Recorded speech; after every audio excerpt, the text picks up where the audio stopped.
목회자로서 우리 성도들의 생로병사 그리고 희노애락을 어쩔 수 없이 함께할 수밖에 없습니다. 어느 토요일 새벽 우리 성도 중 한 분의 장례 예배를 집례한 적이 있습니다. 근데 바로 그날 낮에 우리 집사님 아들의 결혼식 주례를 하게 되었어요. 그리고 그날 오후에는 병원에 계신 우리 성도를 찾아가서 함께 기도해 드린 적이 있습니다. 그리고 그날 저녁에는 아기 돌잔치에 초대를 받아서 예배를 드린 적이 있었어요. 하루 동안에 인생의 쓴맛, 단맛 다 경험을 한 겁니다. 자, 그래도요, 우리 인생에서 가장 의미 있는 그 순간, 우리가 태어난 날이고 또 우리가 이 세상을 떠나는 날이 아닐까 싶습니다. 그것이 무엇이든 시작과 마지막이 너무나 중요하기 때문이죠. 하지만 저나 여러분 중에 내가 태어난 날을 기억하는 분은 아무도 없어요. 그리고 내가 언제 이 세상을 떠나게 될 것인지 알 수 있는 사람도 아무도 없습니다. 어쩌면은 나의 시작과 마지막은 전적으로 내가 아니라 다른 그 누군가에 의해서 좌우되기 때문이 아닐까 싶습니다. 실제로요, 사람은 나면서 강보에 쌓이고 죽을 때는 수의가 입혀집니다. 한 조각의 천이 내가 나고 죽을 때 입을 수 있는 전부예요. 근데 이 옷조차도 내가 아니라 누군가가 입혀줘야 하는 것이죠. 자, 그래서 우리는요, 이 세상을 살면서 내가 할 수 있는 것이 아무것도 없다, 그렇게 생각할 수 있습니다. 실제로 내 인생의 주인은 내가 아니죠. 하지만 여러분, 그래도 우리는 내가 태어난 그 순간부터 죽는 그 순간까지 할 수 있는 것이 너무나 많아요. 그래서 프랑스의 철학자 사르트르는요, 인생은 B와 D 사이의 C이다. B, 내가 태어난 날, D, 죽는 날, 그 사이의 C, 초이스, 내가 얼마든지 선택하며 살 수 있다. 그렇게 말하고 있습니다. 내가 태어나는 것, 내가 죽는 것, 내가 선택할 수 없어요. 하지만 그 사이의 일들은 내가 얼마든지 선택할 수 있습니다. 근데 이게 말처럼 쉬운 게 아니죠.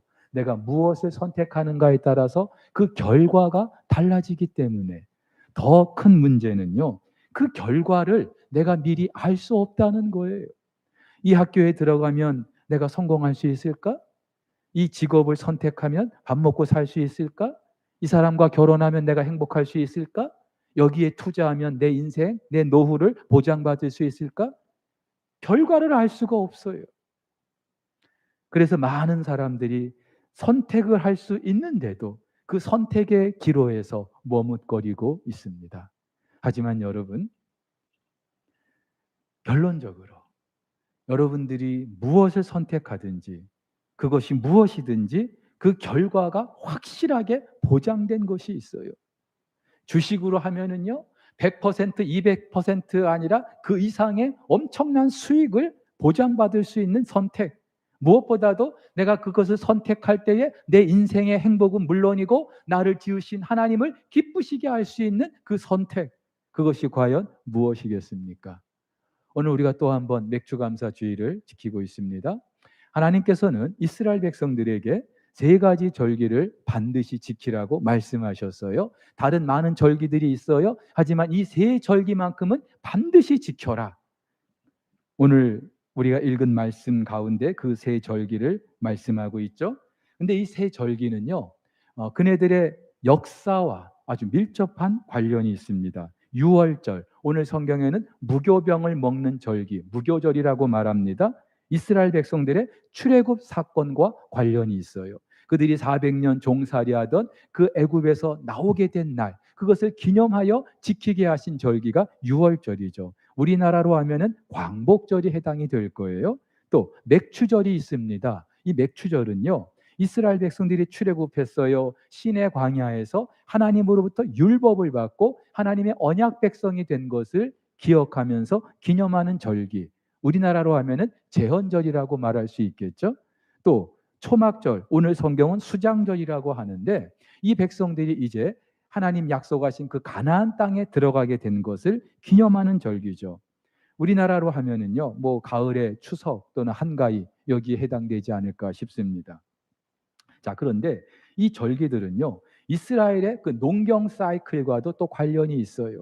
6월절, 6월절 지나고 난 이튿날, 그 다음 날에 초실절이라는 것을 지키게 하십니다. 이 초실절은 연중에 제일 첫 번째 수확, 보리 첫 이삭을 하나님께 드리는 절기예요. 그 해에 하나님이 주시는 첫 번째 수확을 올려드리는 절기다. 그래서 초실절이라고도 하는데, 이 6월절은요, 그래서 첫 번째 수확을 하나님께 올려드리는 그 농경 사이클과도 관련이 있죠. 태양력으로 하면은 한 3, 4월에 해당이 됩니다.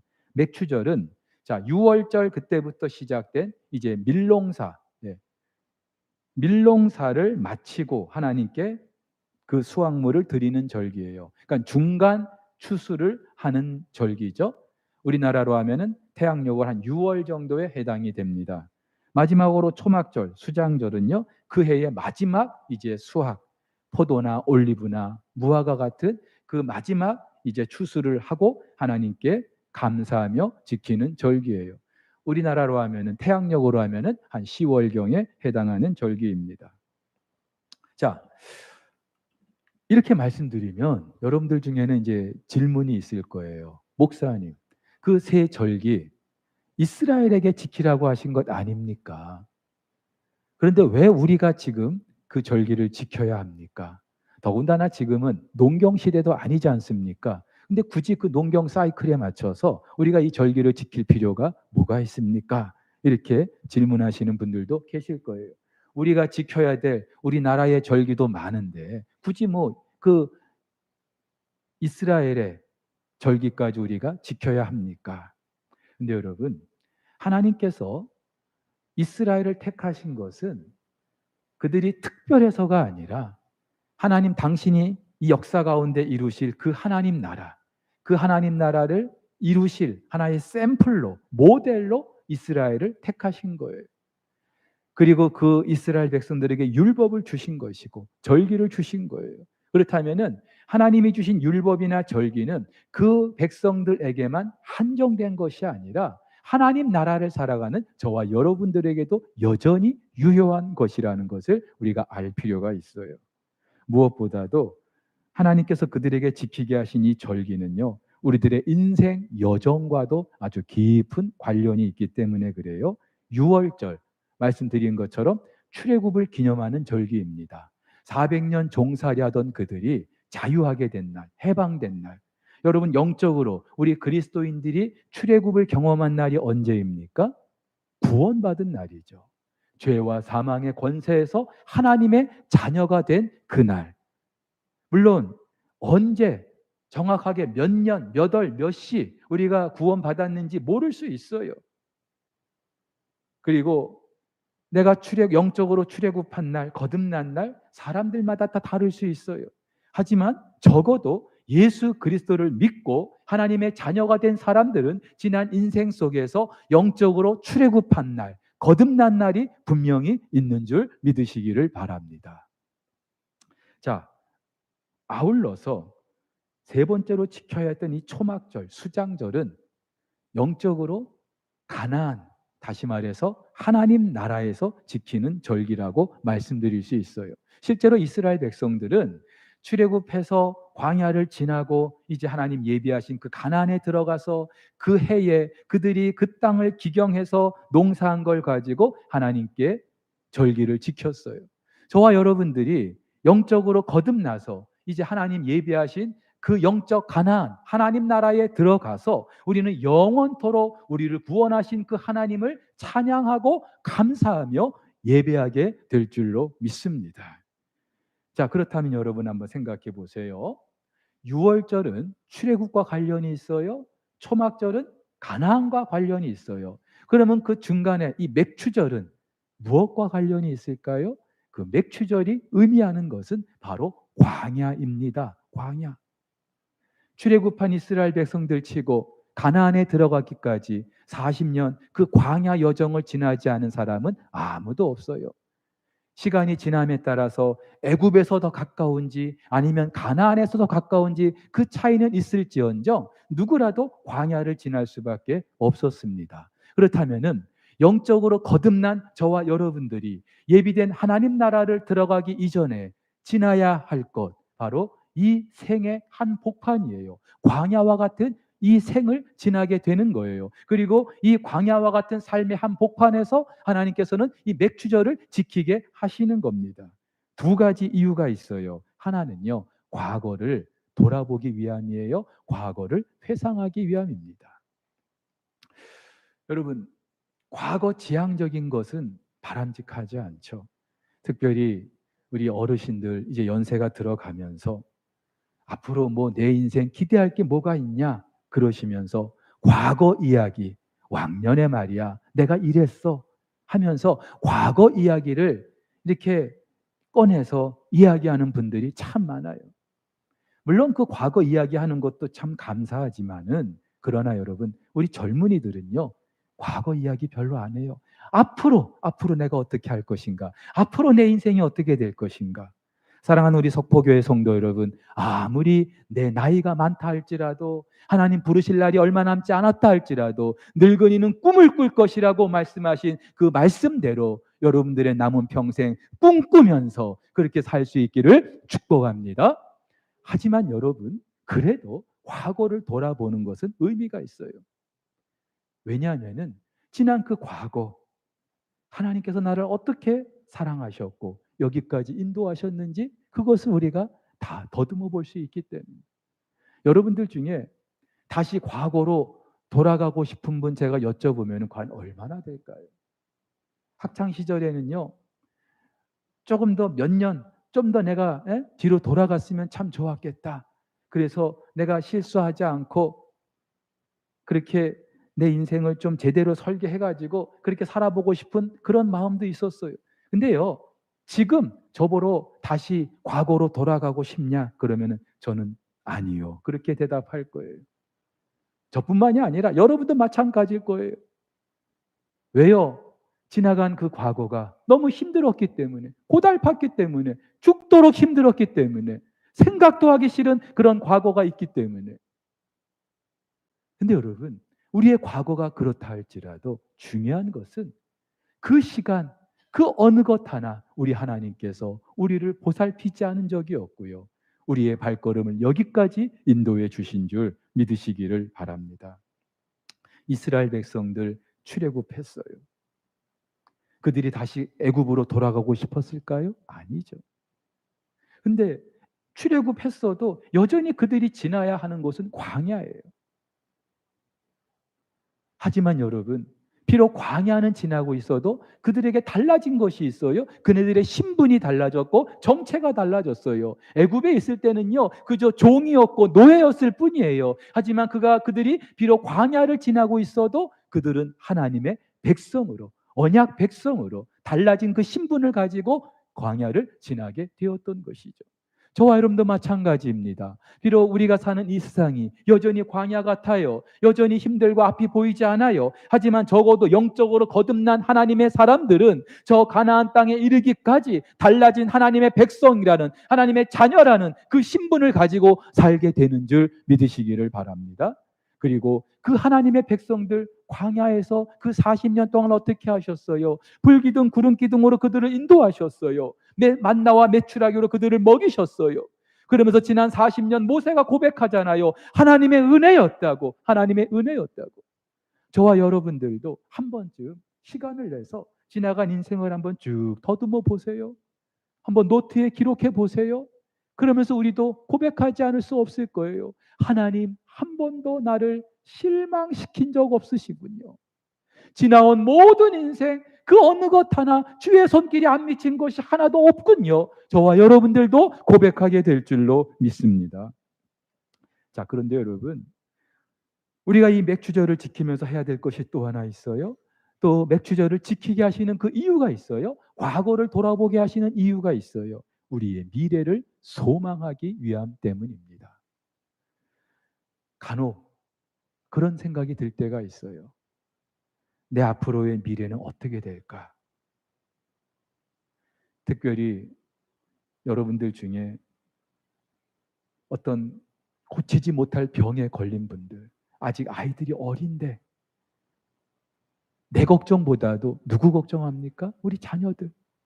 내가 죽으면 우리 아이들을 어떻게 할까? 여러분들도 마찬가지죠. 내 남은 인생, 그래도 지금까지는 어찌어찌 살아왔는데 내가 은퇴하고 나서 내가 죽을 때까지 어떻게 살까? 고민할 수밖에 없어요. 그러면서 그 노후를 이렇게 저렇게 준비했다는 사람들 얘기 들어보면은 나는 준비된 게 하나도 없는데 조바심이 들고. 그런데 여러분, 그때마다 저는요, 여기까지 인도해 주신 그 하나님을 묵상해 봅니다. 내 힘으로 온 거 아니거든요. 하나님께서 은혜로 여기까지 인도해 주셨어요. 그 하나님은 여기까지다 하고 끝내버리는 분이 아니죠. 내가 하나님 나라에 들어가는 그 순간까지 영원토록 나와 함께 해주시는 분인 줄 믿으시기를 바랍니다. 그렇다면 지금까지 모든 것이 하나님의 은혜라고 고백할 수 있다면 내 남은 미래도 내 장래도 그 하나님의 은혜로 나를 지켜주실 것을 우리가 확신하게 되는 줄 믿습니다. 여러분, 이거는요 우리 믿음의 선배들이 자주 사용했던 방법이에요. 그렇죠? 현실을 보면 너무 괴로워요. 힘들어요. 앞이 보이지 않아요. 때로는 죽고 싶어요. 하지만 그때마다 우리 신앙의 선배들 낙심하지 않았어요. 절망하지 않았어요. 그리고 성소로 들어갑니다. 하나님을 만나러 들어갑니다. 그리고 나서 그들이 그 하나님을 만난 이후에 어떻게 고백합니까? 이후로도 영원토록 나를 지키시리라 확신하네. 할렐루야. 여러분, 지나간 과거를 묵상하고 돌아보는 것은 내 남은 미래도 그 하나님께서 반드시 그 은혜로 지켜주시겠다는 것을 확신하게 되는 줄 믿습니다. 자, 그렇다면 이 광야와 같은 인생의 한복판에서 우리가 선택할 수 있는 것이 있다면, 아니 반드시 선택해야 할 것이 있다면 그것이 무엇일까요? 바로 감사하는 거예요. 왜요? 지나간 인생이 하나님의 은혜였거든요. 감사해야죠. 그리고 그 하나님의 은혜가 앞으로 내 남은 인생도 함께해 주실 것을 내가 확신하거든요. 감사해야죠. 그리고 감사할 때 저와 여러분은 이 땅에서 행복을 경험하게 되는 줄 믿습니다. 여러분, 누구나 다 행복하고 싶어요. 하나님께서도 저와 여러분들이 행복하기를 원하셔요. 근데 그 행복은 누가 나에게 얘다 너 행복해라 가져다 줄 수 있는 게 아니에요. 결혼하면 행복할까? 아니잖아요. 내가 저 사람이랑 같이 뭔가 일을 하면은 행복할까? 아닌 건 아시잖아요. 행복은요, 내가 선택하는 거예요. 근데 무엇을 선택하면 행복하는가? 감사를 선택할 때. 상황은 똑같아요. 객관적이에요. 그러나 그 상황에서 불평이 아니라 염려가 아니라 감사를 선택할 때 우리의 인생 가운데 하나님 주시는 행복을 누리게 되는 줄 믿으시기를 바랍니다. 선택은 자유예요. 어떤 사람은 늘 불평을 선택해요. 늘 염려를 선택해요. 하지만 또 어떤 사람은요, 상황은 똑같은데 감사를 선택해요. 여기서부터 우리 인생이 달라지는 거예요. 그래서 감사 지수는 행복 지수라고 말씀을 드릴 수 있는 이유가 바로 여기 있는 거죠. 근데 여러분, 우리가 감사할 수밖에 없는 이유가 있어요.